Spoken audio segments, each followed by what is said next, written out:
नमस्कार, एक बार फिर से आपका स्वागत है हमारे खास शो क्या कहता है इस्लाम। और यहाँ पर हम इस्लाम को जानने समझने की कोशिश कर रहे हैं और यहाँ पर हमारा मकसद यही है कि इस्लाम को लेकर जिस तरह से अलग अलग बातें, अलग अलग बयान आते हैं, तो उससे जो है हम उसके ऊपर जो धूल एक तरह से कहीं पड़ी होती है उसको साफ करें और जो सही बयान है, जो गलत बयान है, उनके ऊपर से पर्दा जो है वो हटाएं और उसे बेहतर जानकारों के माध्यम से समझने की कोशिश करें।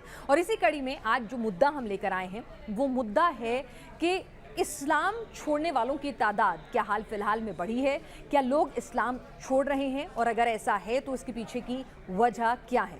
और ये हम इसलिए पूछ रहे हैं क्योंकि पीयू का एक सर्वे हुआ था अमेरिका में 2017 में, जिसने कहा कि 8% लोगों ने, इस्लाम मानने वाले 8% लोगों ने वो गॉड में यकीन करना बंद कर चुके थे। 12% लोगों ने कहा वो किसी ऑर्गेनाइज रिलीजन पर यकीन नहीं रखते। 9% लोगों ने कहा वो मुसलमान होकर बड़े हुए लेकिन उनसे कनेक्टेड फील नहीं कर सकते और 3% लोगों ने आतंकवाद एक वजह बताई है।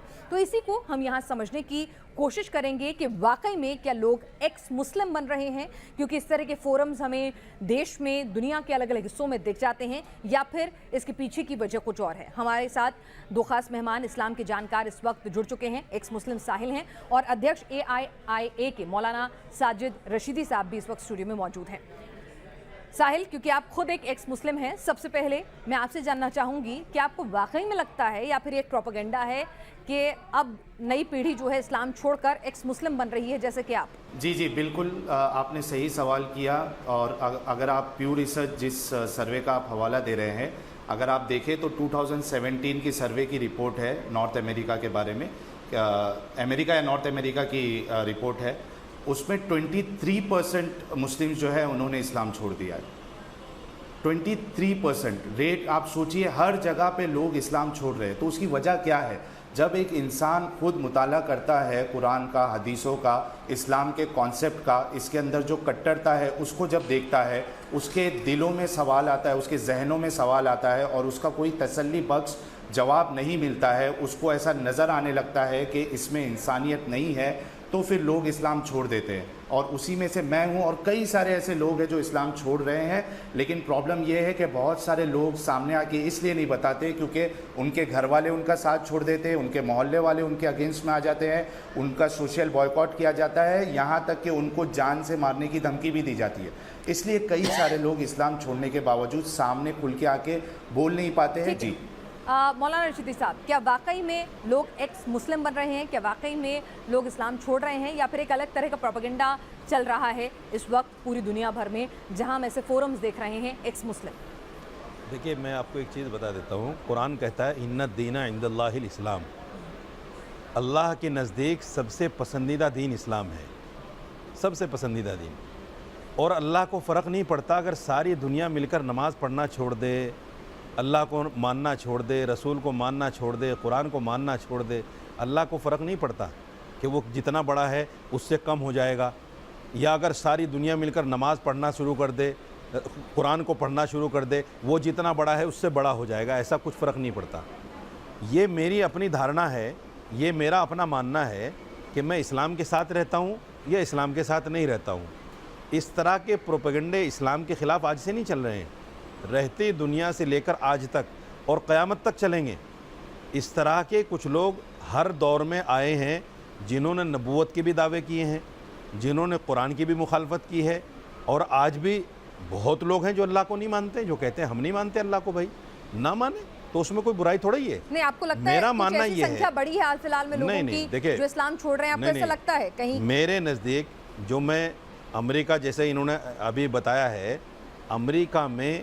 अमेरिका की बहुत प्रसिद्ध एक मैगज़ीन में 1992 या 93 की रिपोर्ट है, मैं नहीं याद कर पा रहा हूँ अभी। उसमें लिखा था कि और जगहों से ज़्यादा 60% इस्लाम जो है अमेरिका में फैल रहा है। और मैं आपको बहुत सारे उदाहरण दे सकता हूँ। बड़े बड़े फ़िलासफ़र, बड़े बड़े इंजीनियर, बड़े बड़े डॉक्टर जो इस्लाम को पढ़ते हैं, इस्लाम को पढ़ने के बाद, जिस धर्म का नाम ही पीस हो, इस्लाम पीस, अमन, शांति, मोहब्बत, प्यार, उस धर्म को भला कैसे छोड़ सकता है आदमी? साहिल, अगर कोई छोड़ रहा है तो छोड़े। एजेंडा है, कोई इस्लाम नहीं छोड़ रहा है। रशीदी साहब कह रहे हैं इस्लाम का तो और ज़्यादा प्रचार प्रसार हो रहा है, लोग इस्लाम को कबूल कर रहे हैं। आपका गलत आरोप है ये। आप जैसे चंद लोग हैं जो प्रोपेगेंडा फैला रहे हैं, जवाब दें। एक चीज और मैं कह दूं, जी, 30 सेकंड में 30 मैंने- सेकंड जी में जी एक सेकंड, ये- शायद वो अपनी बात पूरी कर लें, फिर आप साहिल एक सवाल का और जवाब दे देना। मैंने आपको अगर इस्लाम इतना ही बुरा है तो मैं आपसे एक सवाल करना चाहता हूं, आप एक्स मुस्लिम क्यों लिखते हैं मेरे भाई? आप अपने आप को हिंदू लिखिए, ईसाई लिखिए, सिख लिखिए, नास्तिक लिखिए, कुछ भी लिखिए, एक्स मुस्लिम यानी मुस्लिम का सहारा लेकर आप अपने प्रोपेगेंडे को हवा देना चाहते हैं और मुसलमानों के खिलाफ इस तरह की ठीक है अफवाहें साहिल, फैलाना जवाब चाहते हैं। एक्स मुस्लिम लिखना छोड़ दीजिए अगर आपको नफरत है। अच्छा, सबसे पहले इनका लास्ट सवाल है, उसका मैं जवाब पहले दे देता हूँ। मैं अपने आप के साथ हिंदू, क्रिश्चियन या एथियस्ट या जो भी है इसलिए नहीं लिखता हूँ क्योंकि ना मैं हिंदू हूँ, ना क्रिश्चियन हूँ, ना सिख बना हूँ, आप ना मुस्लिम भी तो atheist नहीं बना हो हूँ। ना? मैं इस्लाम से बाहर निकला हूँ। नहीं, मैं अब मुस्लिम भी तो मुसलमान नहीं हो ना, रहा तो हूँ, एक्स इसके लिए मैं मुस्लिम अपने क्यों नाम लिखते हो? के साथ- मुसलमान का मेरी सहारा बात लेकर कंप्लीट करने दीजिए। इस्लाम का इसके लिए सहारा एक्स लेकर क्यों मुस्लिम आगे लगाया। बढ़ रहे हो? मैंने कोई धर्म नहीं अपनाया है, इसलिए मैं एक्स मुस्लिम हूँ। दूसरी बात, आपने कहा कि लोग इस्लाम नहीं छोड़ रहे। प्यू रिसर्च का हवाला हमने दिया है, अमेरिका में खुद 23% मुस्लिम जो है वो इस्लाम छोड़ दिए। तीसरी चीज़, आपने कहा कि अल्लाह को फ़र्क नहीं पड़ता है कि कोई नमाज पढ़े नहीं पढ़े, इस्लाम में रहे नहीं रहे। अगर अल्लाह सुब्हानहू व तआला को वाकई में फ़र्क नहीं पड़ता है तो नमाज ना पढ़ने पे सज़ा क्यों? रोज़े ना रखने पर सज़ा क्यों? जहन्नम में क्यों जलाएगा अल्लाह अगर अल्लाह को फ़र्क ही नहीं पड़ता है? क्योंकि अगर फ़र्क नहीं पड़ता फिर भी सज़ा दे रहा है तो ये इलॉजिकल, नॉनसेंसिकल बात है।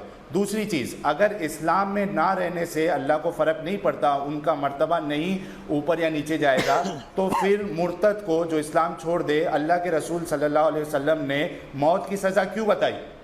इसका जवाब दे दीजिए आप। मैं तीनों का जवाब देता हूँ और आपकी पहली बात का जवाब देता हूँ। जब आपने कहा कि मैं इस्लाम से निकला हूँ, मैं किसी धर्म को नहीं मानता। जो आदमी किसी धर्म को नहीं मानता उसको हम अपनी ज़बान में नास्तिक कहते हैं। आप नास्तिक लिखिए अपने आप को, एक्स मुस्लिम ही क्यों लिखते हैं? ये एक बहुत बड़ा क्वेश्चन है। इस्लाम के नाम पर गलत प्रोपेगेंडा फैलाना, ये आपने देखा कि अगर मैं एक्स मुस्लिम लिखूंगा तो मुझे टीवी वाले बुलाएंगे, मुझे अखबार वाले इंटरव्यू करेंगे, मेरी अहमियत बढ़ेगी। अगर मैं नास्तिक लिख दूंगा अपने आप को, आपको कोई नहीं बुलाएगा। तो ये आपने जानबूझकर एक प्रोपेगेंडे के तहत किया है कि मैं एक्स मुस्लिम लिख रहा हूँ। नंबर 2, एक्स मुस्लिम आप ही नहीं है। मुसलमान अगर कोई नास्तिक हो गया है, वो लोग हिंदू धर्म से भी आए हैं, वो लोग ईसाई धर्म से भी आए हैं, वो लोग क्रिश्चियन से भी आए हैं। ऐसा नहीं कि मुसलमान ही हैं जो सारे जितने भी नास्तिक हैं जिन्होंने धर्म छोड़ दिया, बहुत लोग हैं। इवन मैं जानता हूँ कई लोगों को जो मुसलमान नाम है जिनके, वो कहते हैं भाई मैं मज़हब वज़हब को नहीं मानता यार। बहुत लोग हैं मेरे जानने वालों में भी। भाई ठीक है, कोई नहीं मानता ना माने, ठीक है साहिल, तो आप लेकिन जो आपने फायदा उठा रहे हैं, सुनिए मुसलमान ना होने एक चीज़ और बता दूं मैं आपको। इन्होंने जो कहा कि नबी ने क्यों कहा कि वाजिबुल कत्ल, वाजिबुल कत्ल क्यों कहा? देखिए नबी ने पता क्यों कहा है, मेरी बात सुन लीजिए पहले। नबी ने पता क्यों कहा है? आप धर्म छोड़ दीजिए, आप पर कोई दफा नहीं। मान गए ये वाजिबुल कत्ल है। सुनिए, मैं माना नहीं हूँ, अभी तो मैंने बात ही नहीं की उस पर, आप कह रहे हैं मान गए। इतनी जल्दी मत करो भाई। मैं ये कह रहा हूँ कि नबी सल्लल्लाहु अलैहि वसल्लम ने ये कहा है अगर कोई धर्म छोड़ दे तो छोड़ दे, कोई बात नहीं है, बिल्कुल कोई बात नहीं है। ना नबी उस पर कुछ कहते हैं, ना कुरान उस पर कुछ कहता है। कोई इस्लाम को माने न माने, हज़ारों करोड़ों अरबों खरबों लोग हैं जो नहीं मानते इस्लाम को। क्या हम सबको मारते फिरेंगे? क्या सबको कत्ल करते फिरेंगे? कुरान ने तो नहीं कहा ऐसा, नबी ने तो नहीं कहा ऐसा कि जो इस्लाम को ना माने उसको मार दो। ये आप झूठ फैला रहे हैं। अगर ऐसा होता तो हिंदू, हमारे 800 साल हमने हुकूमत की है, 800 साल में एक भी हिंदू बचता, एक भी ईसाई बचता, एक भी कोई दूसरे धर्म को मानने वाला बचता? इस्लाम ने ऐसा कोई नहीं कहा है। ये झूठा प्रोपेगेंडा है। रशीदी साहब, एक बार टॉपिक पे फिर से वापस आते हैं। मेरा ये कहना है कि अगर किसी भी धर्म से लोग एथियस्ट बन रहे हैं या छोड़ रहे हैं वो धर्म, और क्योंकि यहाँ बात इस्लाम की हो रही है, चाहे वो आप कह सकते हैं कि उसकी संख्या कम या ज़्यादा, पर मैं उसके पीछे की वजह समझना चाहती हूँ। ये हर धर्म अपने अंदर एक आत्मचिंतन मंथन करता है कि भाई क्या वजह है, क्यों लोग छोड़ रहे हैं, क्यों नास्तिक हो रहे हैं या क्यों दूसरे धर्म में जा रहे हैं। तो क्या आपको लगता है कि इस्लाम का नाम आतंकवाद से जुड़ना, इस्लाम का नाम बार बार कट्टरपंथ से जुड़ना और कुछ ऐसे रूल्स रेगुलेशन होना धर्म के अंदर जो आज के वक्त में शायद इस पीढ़ी को सही नहीं लगते हों या उनको मानना बहुत मुश्किल लगता हो, ये तमाम चीज़ें हैं जो एक बड़ी वजह बन रही हैं? मैं बता देता हूँ। देखिए, इस्लाम ने आतंकवाद को हमेशा कंडम किया है। जब इस्लाम का नाम ही पीस है, अमन शांति है, तो आतंकवाद की इजाज़त कैसे दे सकता है? ठीक है, ये आतंकवाद है, इस्लाम यानी आप इसको कह रहे हैं कंडम आतंकवाद करता से है। मुस्लिम अगर नाम जुड़ रहा है तो उसकी वजह से कोई इस्लाम छोड़कर नहीं जा रहा है। बिल्कुल नहीं जा रहा है। दूसरी वजह हम दोनों का कंडम आप कर एक रहे एक हैं। करके जवाब दीजिए, फिर मैं साहिल से पूछूंगी 5 वजह वो बताएंगे आखिर उन्होंने इस्लाम क्यों छोड़ा, उनके पीछे क्या वजह रही। लेकिन पहले आप मुझे बताइए, क्या कुछ रूल्स रेगुलेशन ऐसे हैं, कुछ ऐसी प्रथाएं हैं, कुछ ऐसे नियम कायदे हैं जो लोगों को अब लगता है कि इस मौजूदा वक्त में वो सही नहीं है?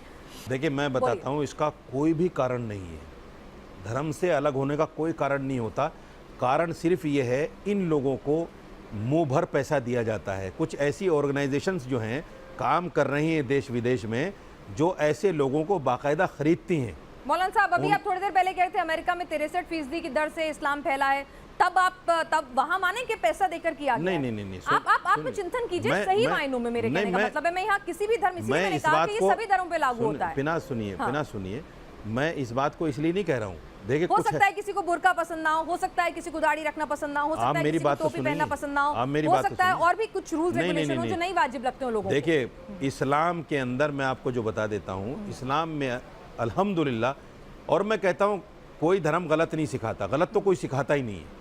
ये अलग बात है आस्था किसकी किसके साथ है। जो अल्लाह को, भगवान को, राम को जैसा समझेगा वैसा उसकी आस्था बन जाएगी। साहिल, आप अपनी वजह बताएं, लोग एक्स मुस्लिम बन रहे हैं या फिर ये प्रोपेगेंडा चल रहा है? नहीं, पहले तो यही बताएं, एक्स मुस्लिम लिखते क्यों हैं? मैंने इस्लाम क्यों छोड़ा है, मैं वजह बता देता हूं। मैं पहले दावत का काम करता था, मैं डॉक्टर जाकिर नाइक MBBS का फ़ैन था, लोगों को इस्लाम की दावत देता था और इस्लाम से बड़ी मोहब्बत करता था। लेकिन जब मैंने इस्लाम का मुताला किया, उसको पढ़ा, तो कई सारी चीज़ें मेरे सामने ऐसी नज़र आई जो मुझे इंसानियत के बिल्कुल खिलाफ नज़र आई। इस्लाम जो है वो लोगों को 2 कैटेगरी में बांधता है, एक ईमान वाला यानी मुस्लिम और दूसरा काफिर। काफिरों के लिए इस्लाम कहता है कि ये अनक्लीन है, इम्प्योर है, वर्स्ट ऑफ क्रिएचर है। मैंने पहले वाले सेगमेंट में इसका हवाला दे दिया है। इसी वजह से छोड़ा कि मेरे को इसमें इंसानियत नज़र नहीं आई। दूसरे मजहबों के लिए इसमें हेट भरा पड़ा है, दूसरे लोगों के लिए हेट भरा पड़ा है। ये कहता है कि जो अनबिलीवर्स हैं उनके साथ जाके आप लड़ाई करो जब तक कि वो या तो इस्लाम ना कबूल कर ले या तो जिजिया ना दे।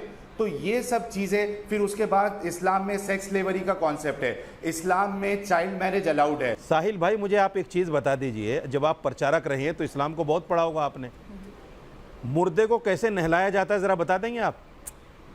नहीं, क्या ये जरूरी है कि जो बंदा तबलीग करता हो उसको हर बिल्कुल, इस्लाम के हर एक मैं इमाम हूँ, मैं प्रचारक हूँ, तो मुझे पता है, हर चीज का पता है। अगर मैं आपके सामने सवाल रखूं, आपके सामने पक्ष रखे, हमने साहिल से और मौलाना साजिद रशीदी दोनों से समझने की कोशिश की कि वाकई में अब मौजूदा पीढ़ी इस्लाम को छोड़ रही है या फिर ये प्रोपेगेंडा है। आपने दोनों के विचार सुने। आज के लिए इस्लाम क्या कहता है में बस इतना ही। और फिर से हम हाजिर हैं अपने खास शो क्या कहता है इस्लाम के साथ, जहां हमारी कोशिश होती है कि हम इस्लाम को समझें, जानें, क्योंकि इस्लाम को लेकर कई तरह की बातें विरोधाभासी सामने आती हैं, उसको लेकर एक छवि बन जाती है इस्लाम की। तो हम ये समझना चाहते हैं इस्लाम के जानकारों से आखिर कई अहम मुद्दों को लेकर वाकई में इस्लाम से जुड़ी किताबों में क्या कुछ लिखा है, उसके जानकार उस पर ज़्यादा रोशनी डालें ताकि पता चल सके आखिर इस्लाम कहता क्या है। इस्लाम प्रोग्रेसिव है, रेग्रेसिव है, इस्लाम कट्टरपंथ को बढ़ावा देता है या इस्लाम में बहुत ज़्यादा गुंजाइश है लोगों के पास। तो तमाम चीज़ों को हम एक एक कर परख रहे हैं। हमारे साथ खास मेहमान लगातार जुड़ते हैं। आज हमारे साथ 2 खास मेहमान जुड़ रहे हैं। हमारे साथ मौलाना साजिद रशीदी जी हैं, प्रेसिडेंट हैं ऑल इंडिया इमाम एसोसिएशन के, और हमारे साथ साहिल हैं जो खुद को एक्स मुस्लिम कहते हैं, और दोनों इस्लाम के जानकार हैं। दोनों से हम अलग अलग मुद्दों पर बात करेंगे। और आज का जो सबसे पहला मुद्दा है, जो ज्वलंत मुद्दा है, वो है कि क्या इस्लाम में आलोचना की गुंजाइश नहीं है।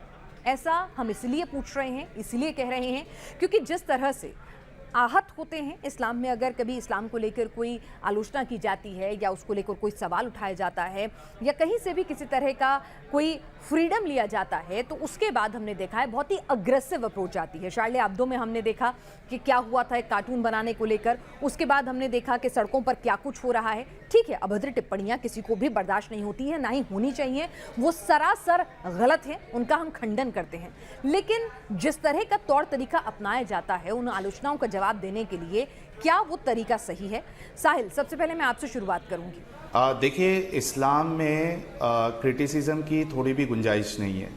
अगर आप क्रिटिसाइज़ करते हो या ब्लास्फेमी करते हो या कुछ और सबसे बड़ा प्रॉब्लम ये है कि ब्लास्फेमी की कोई डेफिनेशन नहीं है इस्लाम में। अगर आप सिर्फ हज़रत मोहम्मद साहब को सिर्फ रसूल भी कह दे तो वो किसी के नज़दीक ब्लास्फेमी हो जाएगी। अगर आप वो बात कर दे जो लिखी हुई है, जैसा नुपुर जी के साथ हुआ है, तो वो भी ब्लास्फेमी हो जाती है। हालांकि वो लिखी हुई बात है और लोग उसको मानते हैं। तो इस्लाम में ब्लास्फेमी की कोई डेफिनेशन नहीं है। हर कोई अपने हिसाब से आपकी बात को ब्लास्फेमी बना देगा, और जो ब्लास्फेमी करता है या क्रिटिसाइज़ करता है, इस्लाम के नज़दीक उसकी सज़ा जो है वो मौत है, कत्ल है, सर तन से जुदा है।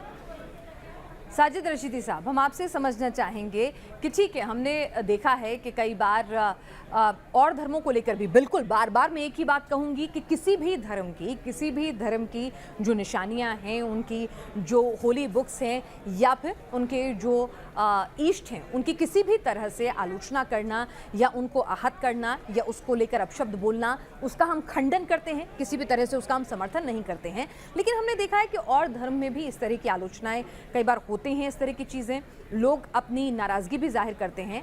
तो लेकिन फिर भी जिस तरह से इस्लाम को जोड़ा जाता है कि वहाँ बिल्कुल भी ये बर्दाश्त नहीं है, क्या ऐसा है?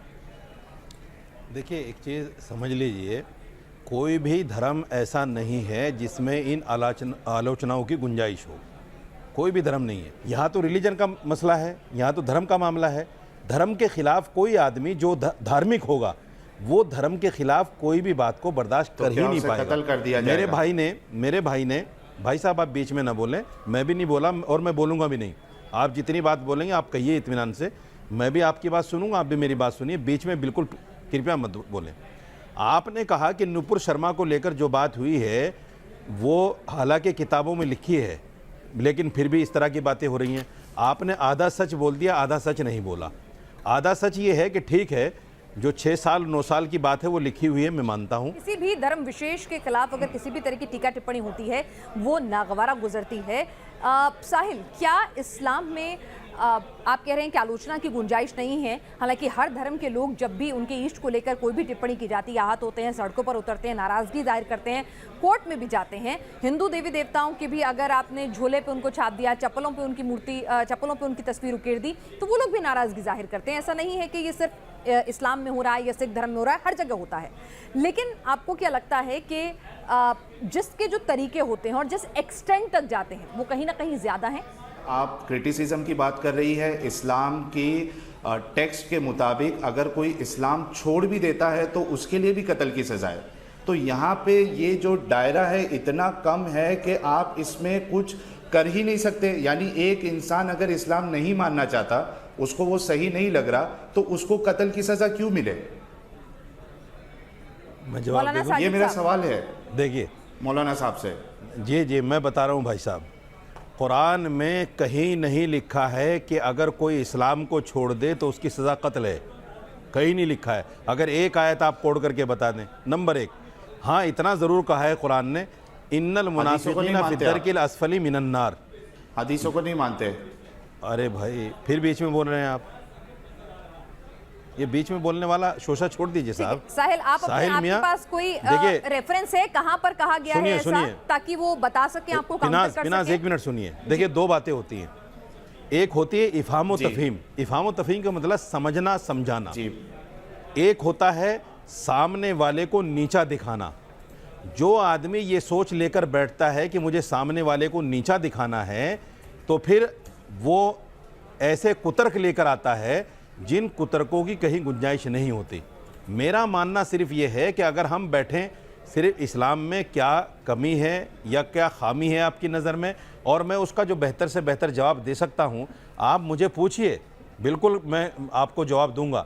लेकिन ये कह देना कि साहब इस्लाम में बिल्कुल गुंजाइश नहीं, मुझे आप एक चीज़ बताइए, वो नबी जिस नबी के ऊपर एक बुढ़िया कूड़ा डाला करती थी रोज़ाना, और कुछ मुद्दत के बाद में वो बुढ़िया बीमार हो गई और कूड़ा ऊपर से नहीं आया, तो आप उसकी तीमारदारी के लिए चले जाते हैं। वो नबी जिसने ये कहा हो कि अगर आपका पड़ोसी भूखा रह जाए और आप पेट भर हैं तो आप मुसलमान नहीं हो सकते। अगर आप, वो नबी अगर ये कहे कि अगर आपने अपने पड़ोसी की तीमारदारी नहीं की, अपने पड़ोसी का ख्याल नहीं रखा, तो आप मुसलमान नहीं हो सकते। ऐसे नबी को क्या आप क्रिटिसाइज करेंगे सिर्फ ये सोचकर कि मैं एक्स मुस्लिम हूँ या मैं मुसलमान नहीं हूँ, मैं हिंदू हूँ या जो है ईसाई हूँ या कोई भी धर्म रखता हूँ? ऐसा नहीं होता, ये इंसाफ का तकाजा नहीं है। इंसाफ का तकाजा ये है कि आप अपनी बात को रखिए। अगर आपको इस्लाम से कोई आपत्ति है तो आप बताइए कि हाँ साहब मुझे इस्लाम से ये आपत्ति थी, मैंने छोड़ दिया, बात खत्म हो गई। लेकिन मौलाना रशीदी साहब, आपने देखा होगा कई किताब के लेखक जो हैं उन्हें मुल्क छोड़कर जाना पड़ता है, उनको धमकियां मिलती हैं। शार्ली एब्दो में क्या कुछ हुआ ये हमने देखा है। हम नहीं कह रहे कि उन्होंने जो लिखा या जो कहा वो बिल्कुल सही हो, लेकिन किस एक्सट्रीम तक चले जाना अपनी नाराजगी जाहिर करने के लिए? आज सड़कों पर ठीक है, नूपुर शर्मा ने जो कहा वो बिल्कुल गलत था, उसका तमाम लोग विरोध करते हैं, खंडन करते हैं, वो नहीं बर्दाश्त के काबिल है। लेकिन जिस तरह से जो सब कुछ हो रहा है, कानून अपना काम कर रहा है, लेकिन जो सब कुछ सड़कों पर नजर आ रहा है, जिस तरह का वहां पर पत्थरबाजी हो रही है, क्या वो सही है? इस्लाम के मुताबिक ऐसा होना चाहिए? आप तो बता रहे हैं ना कि वो नबी जो अपने ऊपर कूड़ा फेंकने वाली की तीमारदारी करते थे, यहाँ पर क्या हो रहा है ये देखिए। मैं बता रहा हूँ। आपने देखी वो तस्वीरें जो बैंगलोर से आई हैं, किस तरह से नूपुर शर्मा का पुतला लटका दिया गया। मैं बता रहा हूँ, जी आपकी बारी आएगी साहब। देखिए बात सुनिए, ये नूपुर शर्मा के बारे में जो भी हो रहा है, मुझे मौका पिनाज, हाँ साहिल मैं आपके पास आती हूँ एक बार, रशीदी साहब अपनी बात पूरी पिनाज, ये जो नूपुर शर्मा के बारे में हो रहा है ये मेरा जमहूरी हक है, लेकिन गर्दन काटने की जो बात कही जा रही है, गर्दन काटने की बात गलत है, मैं उसको कंडम करता हूँ। रेप की बात जो कही जा रही है मैं उसको कंडम करता हूँ, ये इस्लाम नहीं है, ये इस्लाम नहीं है। पत्थरबाजी अगर कहीं हुई है, किसी को नुकसान और हानि पहुंचाने की बात हुई है, तो इस्लाम ये नहीं कहता कि आप किसी को तकलीफ पहुंचाओ। ठीक है, मैं उस इस्लाम की बात नहीं करना चाहता जिसके नाम पर जिहाद हो रहा है, जिसके नाम पर सीरिया जल रहा है, जिसके नाम पर इराक जल रहा है। गलत प्रोपेगेंडा इस्लाम के खिलाफ रशीदी साहब कह रहे हैं फैलाया जा रहा है। ठीक है, वो अगर अपने आराध्य की आलोचना से नाराज हैं तो उसका हक बनता है उन्हें, जो कि हर धर्म के लोग करते हैं। कोई भी नहीं चाहेगा उनके इश्क के बारे में अपशब्द कहे जाएं। तो अगर मुस्लिम ऐसा कर रहे हैं तो कहीं गलत नहीं कर रहे हैं। और बाकी उन्होंने कहा कि कहीं भी ऐसा नहीं कहता इस्लाम की आलोचना करने वाले का आप सर कलम कर दो या उन्हें जान से मार दो, उसका तो वो खुद खंडन कर रहे हैं। तो इस्लाम गलत आलोचना तो स्वीकार कर रहा है ना, अपनी नाराजगी तो जाहिर करेगा ना अगर कोई इश्क के बारे में कुछ कहता है। साहिब जी मैं मौलाना साहब को चैलेंज करता हूं कि इन्होंने जो कूड़े वाली ये बताया है, वाकया बताया है कि वो जो बुढ़िया थी वो कूड़ा फेंकती थी और रसूलुल्लाह एक दिन वो नहीं आई तो रसूलुल्लाह गए उनकी तीमारदारी के लिए। मैं मौलाना साहब को चैलेंज करता हूं आज टीवी शो पे कि इस वाकये की दलील दे दे, कौन सी ऑथेंटिक हदीस में लिखा हुआ है मैं इस्लाम कबूल करने के लिए रेडी हूँ। ये झूठ प्रोपेगेंडा यानी झूठी बातें ये फैलाई जाती है। आज सुनन नसाई की हदीस नंबर 4061 आप देख लीजिए, सुनन नसाई की 4062 देख लीजिए, सुनन नसाई की 4063 देख लीजिए, सुनन नसाई की 4064, इब्ने माजा की 2535 हदीसों की लाइन लगा सकता हूं मैं जहां पे ये कहा गया है। ठीक है साहिल, मैं जवाब ले लेती हूँ रशीदी साहब। देखिए कुरान ये कहता है कि जो आदमी किसी एक इंसान को कत्ल करता है वो ऐसा है फ़क़अन्नहुमा क़तल अन्नास जमीआ, जैसे उसने पूरी इंसानियत को कत्ल कर दिया। साहिल ये गलत दे रहे हैं, ये जो साहिल पढ़ के सुना रहे हैं ये क्या है? देखिए मैं तो जानती नहीं हूँ, मैं तो हवाला दिया, मैं बता रहा हूँ ये गूगल यूनिवर्सिटी है जहाँ से ये पढ़ रहे हैं। देखिए मैं आपको एक चीज़ बता देता हूँ, सुनिए। अरे भाई ये गूगल यूनिवर्सिटी है, इसको छोड़ दीजिए, यूनिवर्सिटी नहीं है, मैं इस पर ईमान नहीं रखता। आपके सुनिए इसको छोड़ दीजिए मेरे भाई, मेरी बात सुनिए। मैं गूगल यूनिवर्सिटी पर ईमान नहीं रखता, बिल्कुल नहीं रखता। आप लाख बार भी दिखाएंगे जब भी नहीं मानूंगा। इसको जूम करके दिखाइए। नहीं मैं अरे भाई साहब गूगल यूनिवर्सिटी नहीं है, ये हदीस की किताब है। मैं गूगल यूनिवर्सिटी पर ईमान रखता ही नहीं हूं ना, छोड़ दीजिए ना। की हदीस है साहिल मेरे भाई, नसाई का हवाला दिया है, बुखारी का हवाला दिया है, मुस्लिम का हवाला दिया है। अच्छा सुन दो, ठीक है साहिल उनको भी बोलने दीजिए। सुनिए इस तरीके से नहीं चलेगा मौलाना साहब, या तो कह दीजिए कि ये जितनी सही हदीसें है। सुनो जी सुनो, एक मिसाल मशहूर है, एक साहब ने कहा कि भाई जो आदमी 2 और 2 4 साबित कर देगा मैं अपना सब कुछ हार जाऊंगा, यहाँ तक कि अपनी बीवी भी हार जाऊंगा। बीवी ने कहा बेवकूफ़, 2 और 2 तो कोई भी 4 साबित कर देगा, क्या तू मुझे भी हार जाएगा? उसने कहा बेवकूफ़ मैं नहीं हूँ, तू है। बोले कैसे? बोले ऐसे कि मैं मानूंगा ही नहीं ना, मैं कहूँगा 2 और 2 5 होते हैं। अगर आप ये नज़रिया लेकर बैठे हो कि मुझे मौलाना साहब की कोई बात माननी ही नहीं है तो फिर मैं आपको नहीं समझा सकता। फिर अगर मैं पूरा कुरान भी आपको पढ़ के सुना दूं, पूरी हदीस आपको पढ़ के तो आपको तो मानना ही नहीं है ना मेरे भाई। दूसरी बात सुनिए, वो नबी जो लड़ाई में भी, लड़ाई के मैदान में भी ये कहता हो कि बूढ़ों पर हाथ नहीं उठाना, औरतों पर हाथ नहीं उठाना, बच्चों को कुछ नहीं कहना, वो क्या ये कह सकता है कि जो ईमान न लाए उसको मार दो, कत्ल कर दो? बिल्कुल नहीं कह सकता। कंडेमनेबल। तो साहिल जिस जिस जिस बिल्कुल जिस condemnable है किताब ये। का रेफरेंस दे रहे हैं, जिस हदीस का रेफरेंस दे रहे हैं, वो गलत है। नहीं आप ये कह हदीस, रहे हैं। अरे ये भाई गूगल यूनिवर्सिटी है। अच्छा। आप बुखारी किताब ठीक लाइए है। ना उठा के, सुनन है। अबू दाऊद किताब लाइए उठा के। साहिल एक छोटी टिप्पणी आपसे, फिर अगले मुद्दे पर आएंगे। मैंने हवाला दिया है। हवा ऐसे नहीं हवाला होता। दिया। हवाला लाइए, मैं हवाला दे देता हूँ आपको कि मैं ये आपने कह जो रहा है हूँ, 50 मर्डर कर दिए, इनाज गूगल में जी, लिखा हुआ मैंने- आपके नाम के यार साथ, अभी मुझे तो बोलने माना दीजिए। जाएगा उसको? मौलाना ठीक साहब, है। मौलाना साहिल, साहब आप बोलने अपनी बात दीजिए। कंप्लीट करें। कि ये नहीं माना मौलाना जाता। साहब, बोलने दीजिए मुझे। बोलिए हाँ, बीच में ना बोलिए जी। पिनाज जी, जितने लोग देखेंगे, जितने मुसलमान देखेंगे, सब लोगों को ये पता चलेगा कि मैंने जो हदीसें बताई है बिल्कुल ऑथेंटिक है। और मौलाना राशिदी साहब जो है जबरदस्ती इससे पीछा छुड़ा रहे। दूसरी बात, इन्होंने जो कचरे वाली हदीस कचरे वाला जो वाकया बताया था इन्होंने, उसकी दलील इन्होंने नहीं दी। अभी हंसने से नहीं चलेगा। आप बहुत गुस्से में लग रहे हैं मुझे, और ये बात जो बताना चाह रहे हैं ना, आप गुस्से में बताना चाह रहे हैं कि ऐसा क्यों है। एक एक आयत को क्लियरिफाई कर लीजिए साहिल भाई, एक एक आयत को क्लियरिफाई कर लीजिए। शायद आपको ये नहीं पता कि हर आयत का एक शान नुज़ूल है। शान नुज़ूल का मतलब ये होता है पिनाज कि जो आयत जब ज़रूरत हुई उसके पीछे आगे क्या क्या प्रतिक्रियाएं रहीं, क्यों वो आयत आई, किस बिना पर ये कहा गया, वो चीज़ें शान नुज़ूल में कोड की जाती हैं। मेरे साहिल भाई को शायद कुरान की तफसीर के बारे में ज़र्रा बराबर भी इल्म नहीं है। अगर ये इल्म तफसीर को पढ़ लेते, अगर ये इल्म तफसीर को पढ़ लेते तो इस तरह के सवाल ही नहीं उठाते। इन्होंने इल्म तफसीर को पढ़ा ही नहीं है। यहाँ मेरे पास इस मुद्दे पर बातचीत करने के लिए भी वक्त की इतनी ही गुंजाइश थी, तो मैं चाहूंगी कि आप दोनों ने अपने अपने व्यू पॉइंट्स रखे हैं।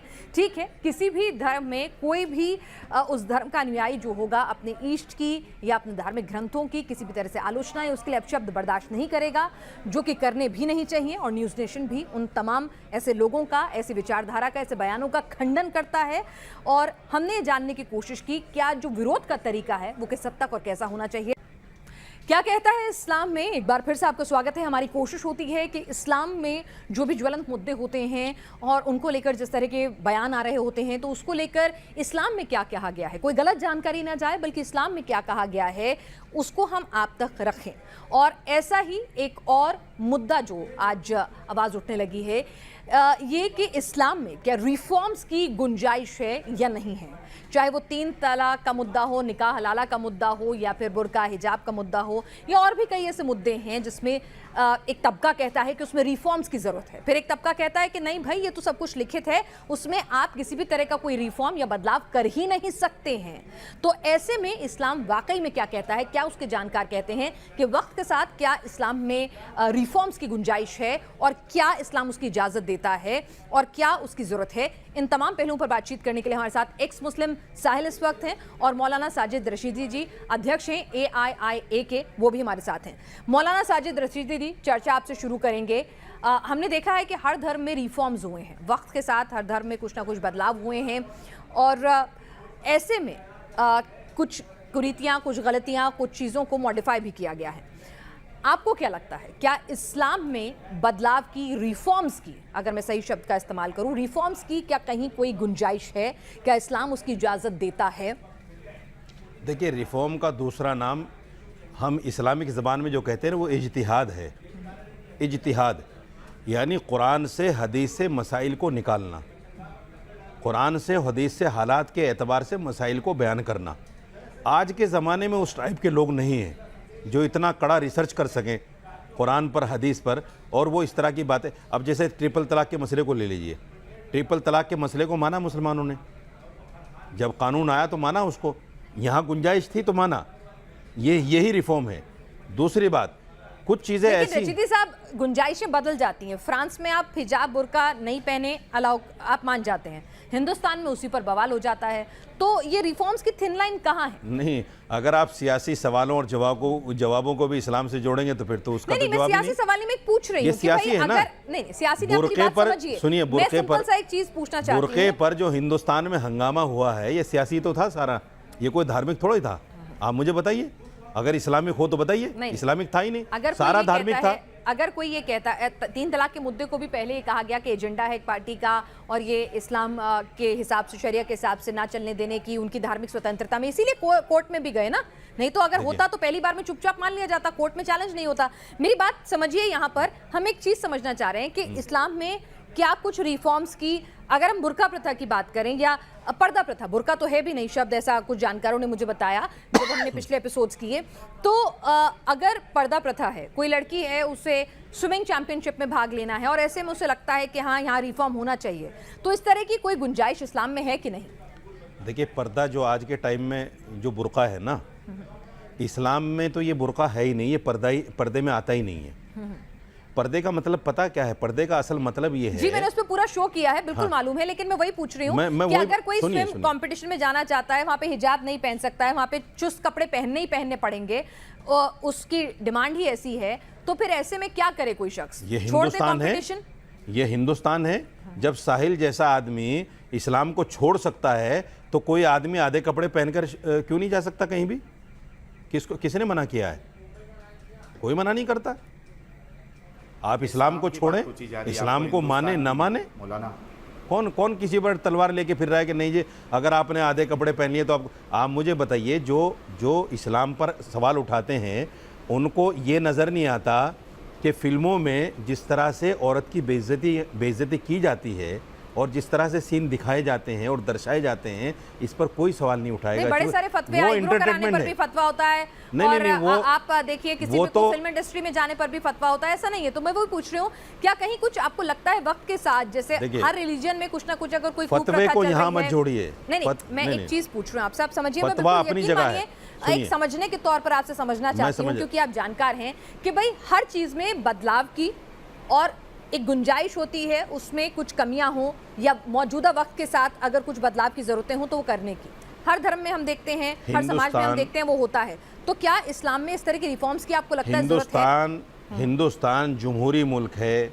इस हिंदुस्तान में कोई भी किसी भी स्पोर्ट्स में जा सकता है, किसी भी लाइन में जा सकता है। मैं साजिद रशीदी इस्लाम का जानकार या मौलाना होते हुए मुझे यह हक नहीं कहने का कि आप क्यों जा रहे हैं उसमें। क्यों कहूँगा मैं? जिसकी जो मर्जी है वो फिल्म लाइन में जाए या स्पोर्ट्स लाइन में जाए या दीन को ही छोड़ दे। साहिल साहब बैठे हुए हैं ना, झूठ बोलने में प्रचारक था और मुर्दा नहलाने का पता नहीं इनको। तो ये ऐसे ही एक साहब मुझे हिंदू धर्मगुरु भी मिले थे, उन्होंने कहा जी मैं 40 साल इमाम रहा, मैंने उनसे एक सवाल कर लिया, वो बता नहीं पाए। तो ऐसी ही जगह पर इनकी पोल खुलती है कि ये लोग कहां से आए हैं। इस्लाम धर्म रिफॉर्म्स के लिए ओपन है? क्या इस्लाम धर्म में रिफॉर्म्स की इजाजत है? आपकी जानकारी, आपकी समझ क्या कहती है? वो सवाल मेरा कायम है साहिल। अभी भी मौलाना साहब को कुछ चीजों का पता नहीं है, उनको जो मैंने हदीसें बताई थी वो आप बीच में ना बोले मौलाना, ये आपका इंटॉलरेंस है। मुर्दा नहलाने वाला सवाल तो बताना पड़ेगा आपको। मैंने रशीदी साहब से पूछा, उन्होंने अभी उसका जवाब नहीं दिया है, दोबारा पूछूंगी। आप बता दीजिए साहिल, आपकी नजर में जितना आपने इस्लाम को पढ़ा, जाना, समझा, क्या इस्लाम में रिफॉर्म्स की जरूरत है? और अगर है तो क्या इस्लाम इसकी इजाजत देता है? जी देखिए, इस्लाम में रिफॉर्मेशन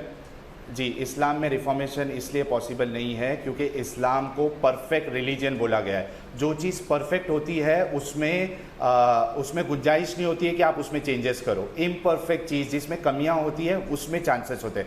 इस्लाम में रिफॉर्मेशन के कोई चांसेस नहीं है। अल्लाह के रसूल सल्लल्लाहु अलैहि वसल्लम फरमाते हैं कि दीन में, रिलीजन में आप कोई भी नई चीज़ दाखिल नहीं कर सकते। अगर नई चीज़ दाखिल करोगे तो वो जहन्नम में लेके जाएगा आपको।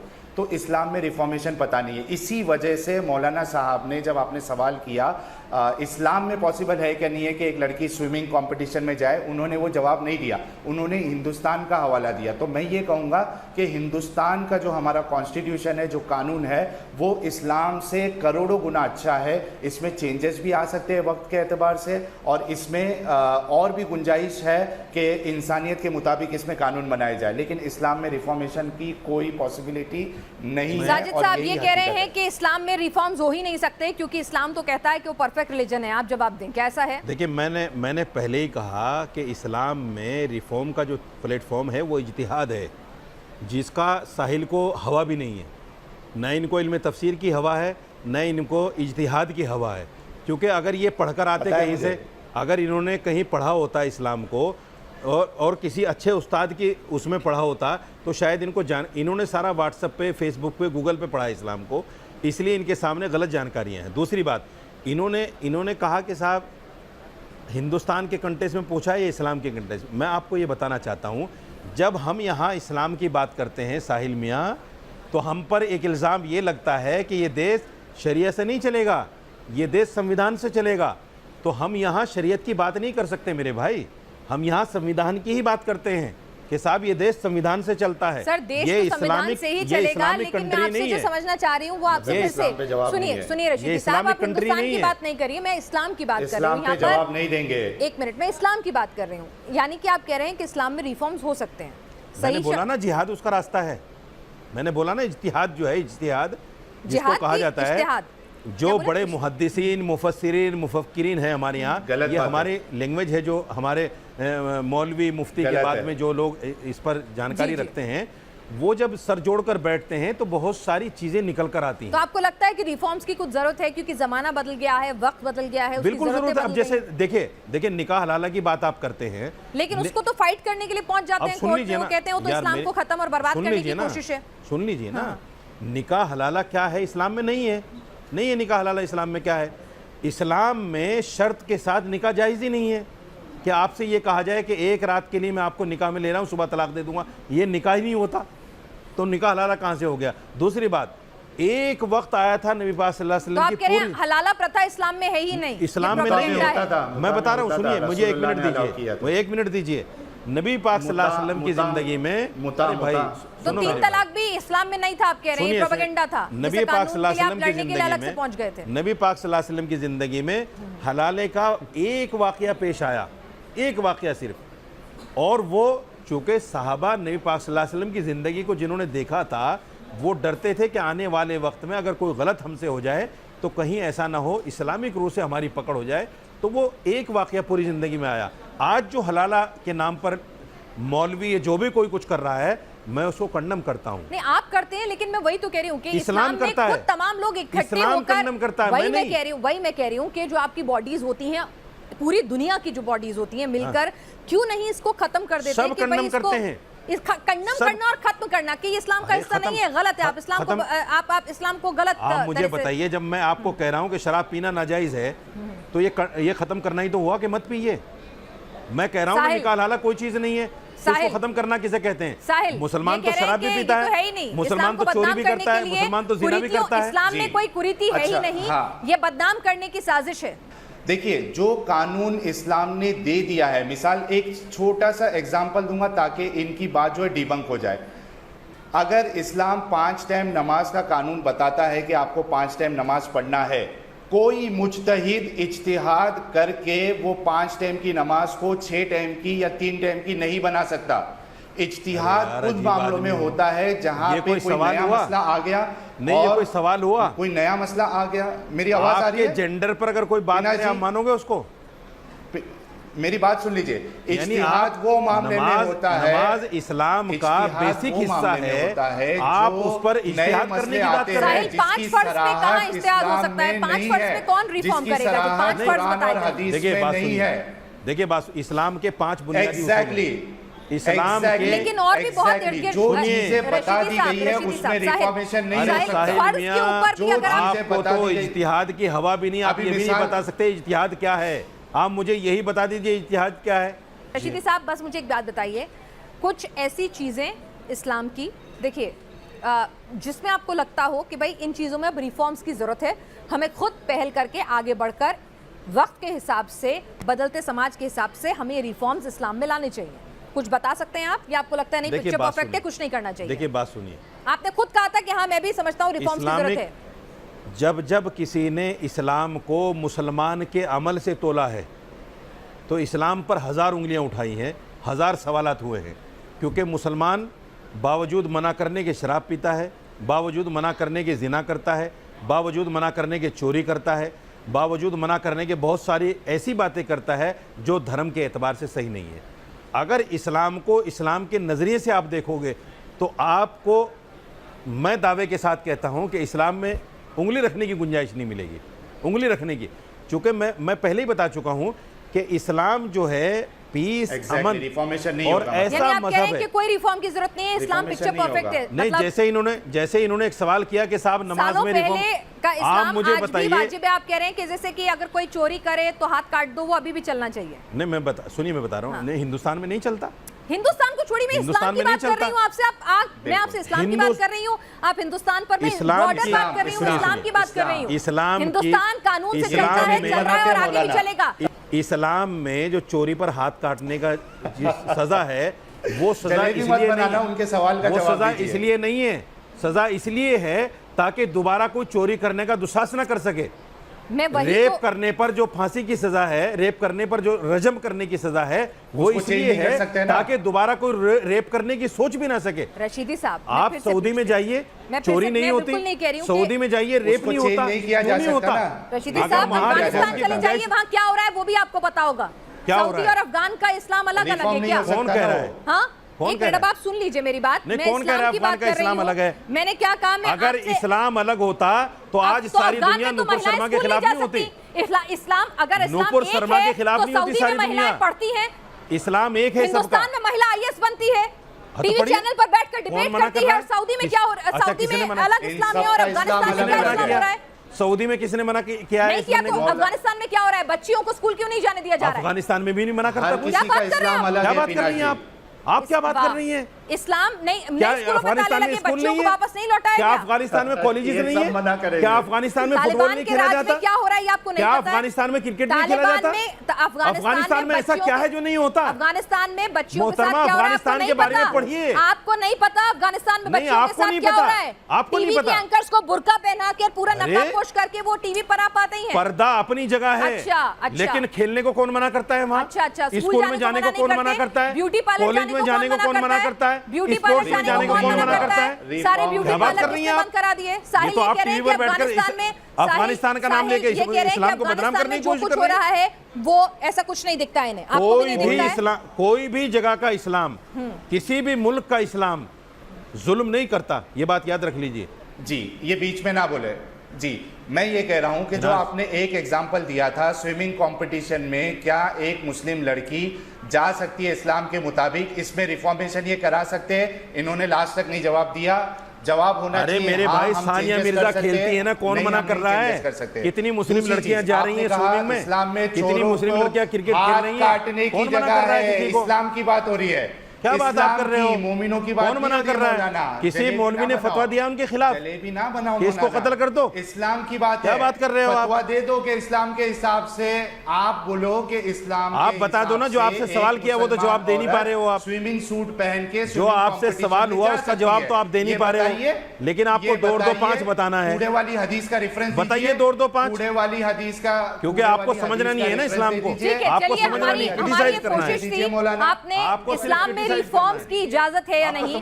रशीदी साहब का अपना तर्क है। साहिल कहते हैं कि इस्लाम रिफॉर्म्स की इजाजत देता ही नहीं है, वो परफेक्ट रिलीजन मानता है। रशीदी साहब कहते हैं गुंजाइश है, लेकिन कौन से वो होने चाहिए रिफॉर्म्स, इस पर वो कुछ नहीं बोलते हैं। हमारी कोशिश थी कि आप तक पहुंचाएं अपने इस एपिसोड इस्लाम क्या कहता है में इस मुद्दे पर भी दोनों स्कॉलर्स की राय। आज के लिए बस इतना ही।